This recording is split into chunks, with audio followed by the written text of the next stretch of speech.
Hey, this is Dan Oski. I'm just hanging around with my beautiful wife, Laura. She's going to show us today how to put me into bed and then how she gets me out of bed using the sling.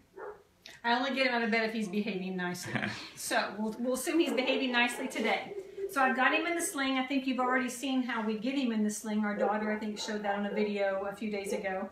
So I've got him in the sling. I'm going to roll him over here to the bed. I keep the sling, the legs on the sling wide so we don't tip over or anything. I make sure he's raised up where his butt will clear the bed. And I bring him over here. And it's good to lift up on both legs and just twist him around like this. You have to kind of figure out based on your bed where the best place is, but I kind of know where he needs to be in the bed so that when we lay him down, I don't have to do a lot of moving or sliding because that's hard on your back if you're not careful. I have to adjust a little bit, but usually I can kind of figure out where he needs to be. Dan likes to start out on his side to sleep, so I don't know if you prefer back or side, but he starts out on his side. So I kind of get him where he needs to be. I lower him over the bed. Careful to make sure, if you're not careful, the legs will just spread out, which of course is not comfortable. I hold the leg and make sure this one doesn't go. I'll let him go over to one side. Lay him down. Let the sling go down, of course not too far to crush his chest. I have done that once or twice by accident. Pull the sling off here, get the sling out of the way.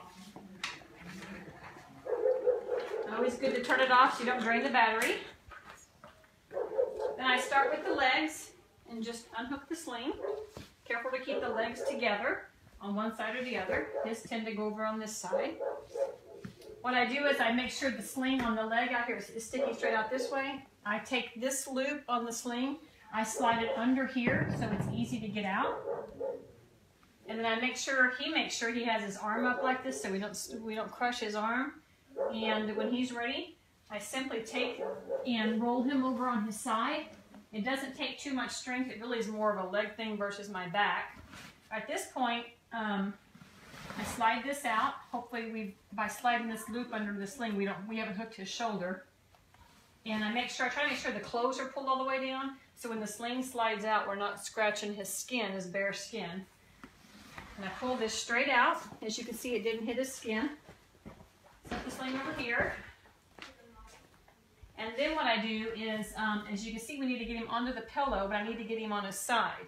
So I'm really careful with his shoulder because there's not a lot of muscle strength here. I get my hand underneath his shoulder all the way so I can pull on the shoulder, pull on this shoulder, and I pull him back. Then I move my hand underneath his hips, pull him back. Go back to the shoulder a little bit to kind of get him centered, pull him back. Go back to the hips. Then at this point, he's situated. I pull the pillow up underneath his head. We find it works better if he has a pillow beside him, a body pillow, so his leg is not laying down so low. We have a pillow that we use. This is just like a king-size pillow for a bed. I put that here to start.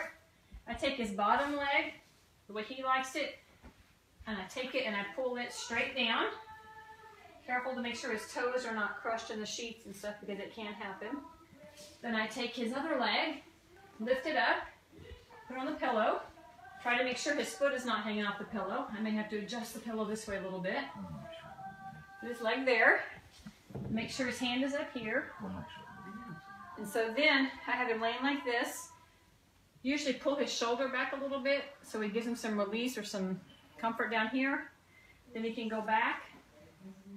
And then he's ready for bed. And that's what we do to get in bed and get ready.